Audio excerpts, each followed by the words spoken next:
Hey everybody.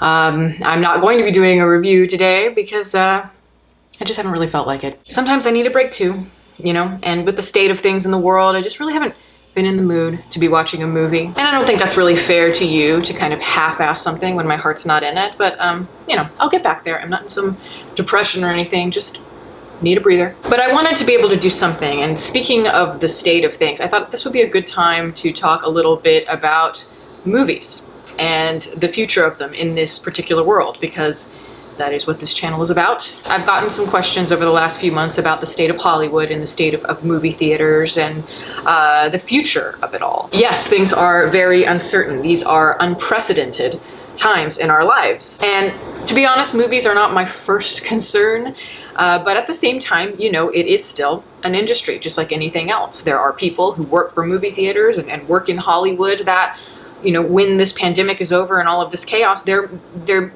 probably not going to have a job to go back to. So it's a good topic for a channel such as this. AMC recently came out saying that they don't think that they're going to be able to survive this pandemic and survive this new world. And I was like, well, yeah, understatement of the century. But my opinions on movie theaters and where they've been headed has been pretty firm, pandemic or no pandemic, for years. I have expressed those opinions here and there, to people on social media, especially Twitter and all that. And, I have talked about it a little bit, I think, in some of my reviews, but you kind of need to face reality, I think, about this. I know there's a lot of people who want movie theaters to stay open, of course, but in this world, I just don't think there's much of a chance for that. I would be amazed if places like Cinemark and AMC, like the big chains, I would be amazed if they were able to stay open, because even as things are opening up, and as they have been throughout the different states in America,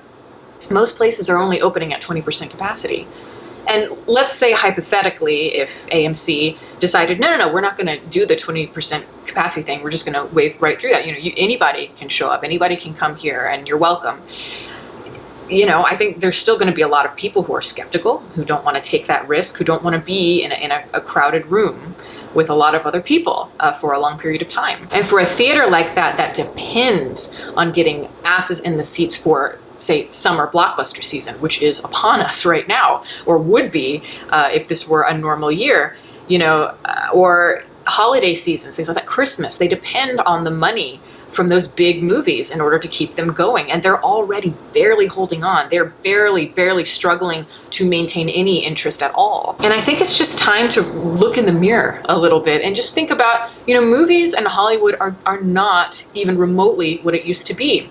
I would say from a success standpoint, yes, I'm not one of those people who's really cynical saying things were better in the old days. Absolutely not. I think that there are a lot of great works out there and great filmmakers, great artists who are doing things better than it's ever been done. They just don't have maybe the mainstream attention like they did in the golden age of Hollywood when writing was at its peak. And that's just time, the passage of time. I look at movies as the primary art form for the 20th century. It seemed to be the most popular, but now we're moving on to that. And I'm not saying that movies are done. No, quite the contrary. I think that they will continue. I think there will be plenty of places for narrative, particularly cinematic narratives and things of that nature. But I think we'll maybe see a little bit less of it. There's going to be less attention to it, or some of it will just be done in a different way. I've always predicted maybe movies being more of an interactive experience where you're a part of it in some way. It's more immersive, but they'll still be around as they are now, I think, too. It's just like plays, I think back to the early 1900s. Movies were considered lowbrow and unsophisticated. It was more for like the proletariat, the little Nickelodeons and everything. And real art was going to the theater and seeing the operas and seeing plays, things like that. And then things change, and all of a sudden movies became the thing. Not to say that plays are over. They still exist. People go to them still, and operas as well, but maybe not as popular as movies. And now as we have moved on to the internet age, it's the same thing. Just entertainment is a little different, and it's packaged a little bit differently. In a perfect world, and I'm saying just like this is completely hypothetical, in Deep Focus Lens perfect world, we would have a few IMAX theaters, so you could still have those cinematic experiences, because I think they're still important when it comes to certain films, especially films of the past, which I would prefer to see on a bigger screen, we'll say.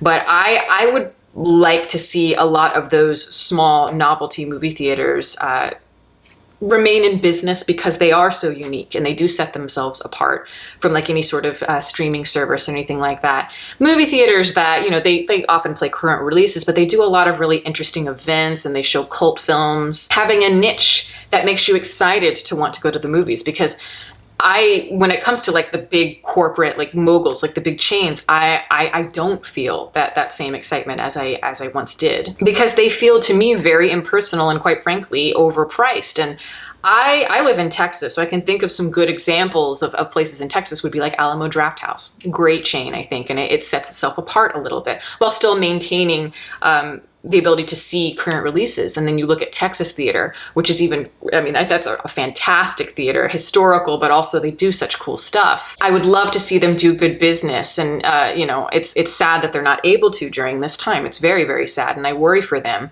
And I even think of like drive-in movie theaters. That's not a thing anymore. And it hasn't been for years and years. But on occasion, people are like, yeah, I want to go have that experience because it is novelty. And you can't get that through just like a digital streaming service. So those are the things that I would love to see and that I am concerned about. Now, I don't think any of that is going to happen. As I said, I don't know what's going to happen. You know, I'm just a normal person. You know, people think I'm connected in some way to the industry. I'm not.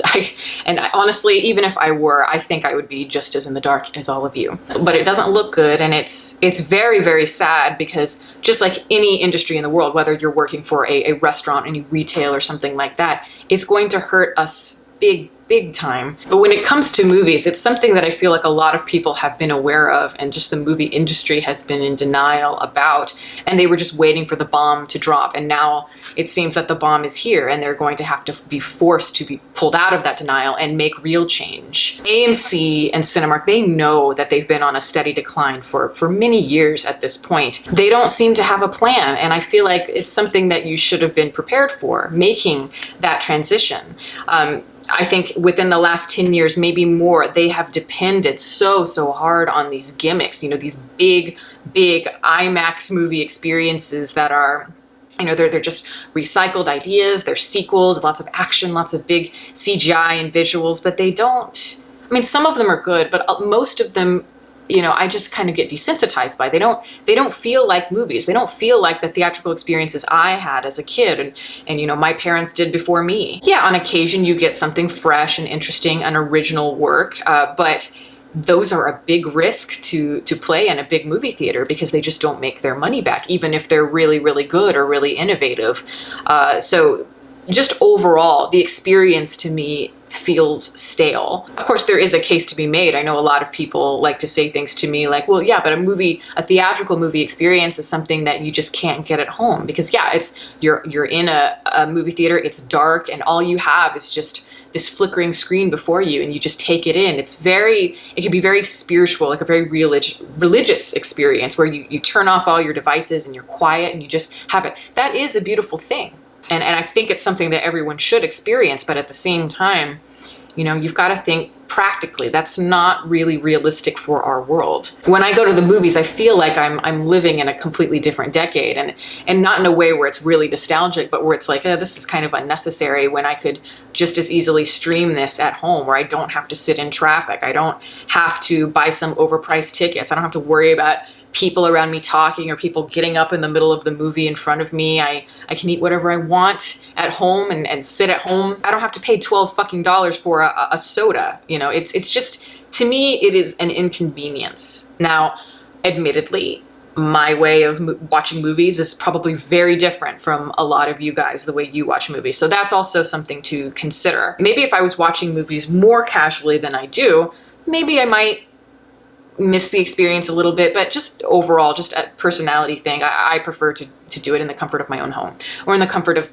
someone else's home that I like. But it is much more convenient for somebody like me to just have something to stream online. It saves me so much time, and you know, I can pause it, I can go back. If I miss something, I can rewatch it, take notes the second time. It's much more convenient for somebody like me who's actually a reviewer on the internet, and it cuts my time in half. So yeah, when I talk about this stuff, I am less emotional about it, and I'm practical, because again, I think this is just the trend that's been going on for a long time, and I personally have found it to be perfect for myself. I found a rhythm. I know how to kind of set up my schedule for these reviews. I've done this a long time, a really long time, and it's easier this way. And it's also just way cheaper. But you have to think about all the different artists out there, all the creative people, all these filmmakers who are able to stream their films by being distributed through some independent company of some sort. And they can stream their films, they can make films, have them streamed, and we get to watch them. All of these people who have voices that wouldn't ordinarily be heard because, you know, a big studio like Universal or something like that would not fund them because they know that they're not going to be able to gain anything financially from it. So without streaming, I think a lot of great films would never have been made. And that to me is a plus to streaming. And I like the fact that all of that is broadening. I think that's wonderful.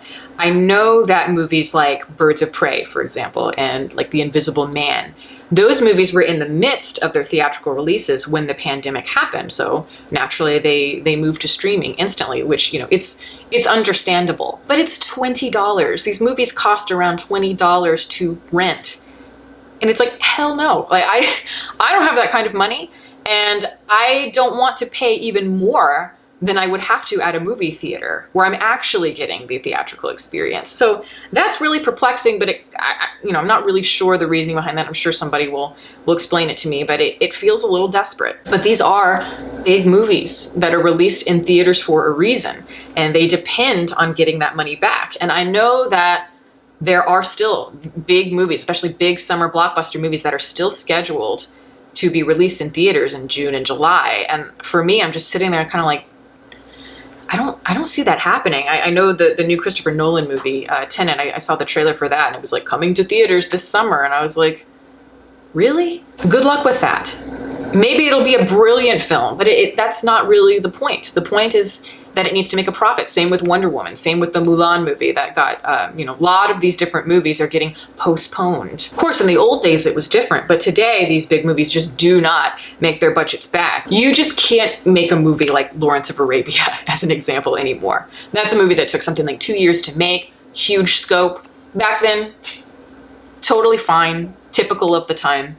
Nowadays, that would be a huge risk. So I'm concerned about those movies. I'm really concerned about the kind of money that they would make. I know that Wonder Woman, they're saying that is absolutely not going to be streamed. So, that's another one. We'll see. Yes, I know a lot of people still, and I get it all the time on like my Twitter feed and all that, people talking about how much they miss the movie experience and all of that. And I do too. I can be nostalgic like other people. I'm just not as nostalgic as a lot of people. It's not something that I sit there and wallow over, oh, how times were better back in the day. I'm not one of those people. I do think that everything is temporary and it's time to look to the future and not cling so hard to the past. I'm sure there were a lot of people when cars were becoming popular that were like, oh, I miss my horse and carriage.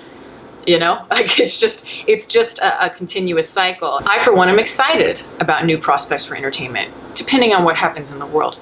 Who knows? But just the idea of it, I think, would be interesting to see it expand and broaden and morph into something a little bit different. I'm excited for it because maybe we'll experience entertainment in a different way, or it'll be palated in a different way. But a lot of people that are in quarantine, not everyone, of course, but a good handful of people have big screen TVs now. They're not as expensive anymore, so it's easier to have a little bit more of a theatrical experience than you normally would, but just in a more comfortable environment where you have more control. I personally like watching movies alone, but again, to me, I see movies more as work, so it helps me to just kind of focus and tune everything out, or watch something with somebody I really trust, where it's an intimate sort of situation and they know what I do, so they'll kind of let me go at it. Now Hollywood, when we talk about that's a whole nother animal. Who knows what's going to happen there, but it's going to be a huge shift, I think.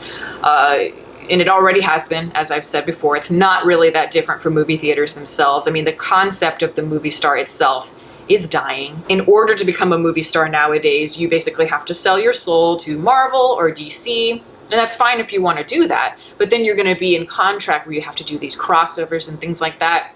Have to get like a personal trainer and get jacked. That is your ticket to becoming internationally known and becoming a big movie star nowadays. And the actual movie stars we still have, they're getting older. Internet celebrities are the thing now, and I think we may see more of that transition, which with the actual movie stars themselves, seeing more of them in films that are streamed or more on the internet, or, you know, like a lot of them have moved to television because television is often much more interesting than the movies that are coming out, the mainstream films. And the Academy Awards are going to have to change majorly as well, and they probably won't even have one this year because nothing's coming out, everything's being postponed. They will have to change their criteria and their standards majorly, or just don't exist. I'm fine with that, and I really don't think many people would care. I, of course, have always been quite bitter about Hollywood and always thought that they need to kind of come down to earth, get back to reality, and recognize the changing landscape of things. And now that they really have to, it'll be interesting. But I don't really have that much insight on the subject because, you know, it's just my personality. These kinds of videos are not the things I'm best at. I'm more kind of an aloof person. I don't pay attention to things. Half the time I get my information, the movies that are currently out, I get it from you guys. I get it from Twitter. People saying, hey, have you seen Midsommar? Have you heard of Parasite? No, what is it? That's how I go see my movies. I don't really keep up with things. I'm not like most movie reviewers. And perhaps that's a detriment to me and my channel. I'm sure it is, but my whole philosophy has been more about tuning out the noise and focusing on the art itself, because that's my zone. I'm good at that. But at the same time, it is such an interesting time. And I do get a lot of questions about that. And it's something that I think about quite often when I watch any movie. But even before the pandemic, we were starting to see little changes. We were seeing movies like Academy Award nominations and wins for movies that were produced by Amazon, movies for Netflix. Even, I talked about this in my review for The Irishman, Scorsese, who of course is, you know, the biggest director, one of the most legendary directors, American directors, and he, you know, of course at one point could do anything he wanted. Now, because of the changing landscape of things, he doesn't have that power. He doesn't have the ability to get anything he wants made because big studios can't fund it. So what does he do? He goes to Netflix. It is a compromise. Of course, he'd like it to be in every theater across America if he could, but he knows that that's just not a thing. And I think, you know, he's a smart guy. And I think a lot of other directors of his time period and past that, I think they kind of need to get with that program or, you know, get left in the dust. But yeah, I just think the theater industry, Hollywood, all of that, the main thing I can say is just now's the time to just look in the mirror and think, what do I do from here? What kind of transitions are possible? It's very scary. It's very scary for everyone, no matter what industry you're in, no matter what you do. But it's also quite interesting to see where it's going to go. And I am a believer in things get really bad for a while, but they will never always be bad. You know, things will trend upward again, just maybe not in a way that you're used to or how it was before. So I think you've got to remain optimistic, and I do. But yeah, those are my thoughts. What are your guys' thoughts, and what things have you heard as well? I'd like to know. But yeah, thank you all for listening. All my social media information is below. You can watch more videos here, and you can subscribe if you'd like. Catch you next time.